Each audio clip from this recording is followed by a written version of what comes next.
Hai, selamat datang ke channel Mr. Real. Alhamdulillah, kita dah hampir separuh Ramadan. Cepat betul kan masa berlalu.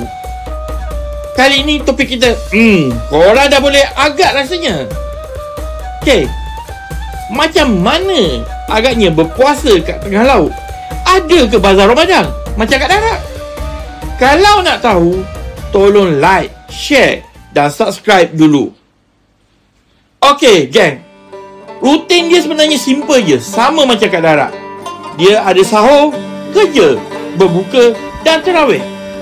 Cuma bezanya, dia orang kerja tengah laut, shift yang panjang selama 12 jam, dan berbuka bukan dengan family, tapi dengan geng-geng platform.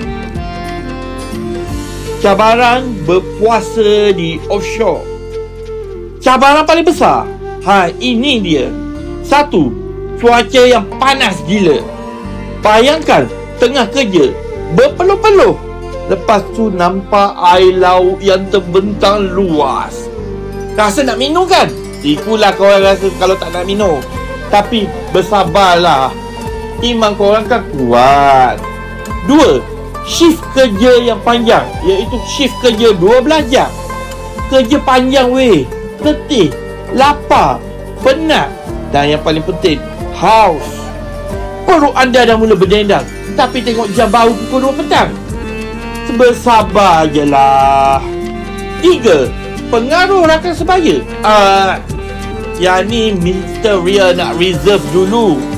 Sebab orang yang pergi offshore akan faham benda ni, pengaruh rakan sebaya. Okey, waktu paling best di bulan puasa. Okey, part yang paling best dalam bulan berpuasa di offshore ialah waktu berbuka. Berbuka beramai-ramai dengan member-member atau geng-geng offshore.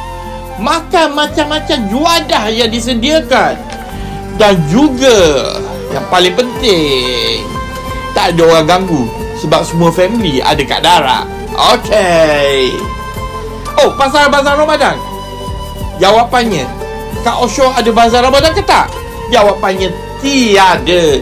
Tetapi jangan risau, makanan tetap mantap, delicious, sebab ada buffet berbuka special untuk pekerja offshore. Okey geng, setakat ni dulu Mr. Real nak bercoloteh. Kalau korang pernah berpuasa di offshore, share pengalaman korang di ruangan komen. Dan jangan lupa subscribe, like and share video ni. Kita jumpa lagi di next video. Bye bye.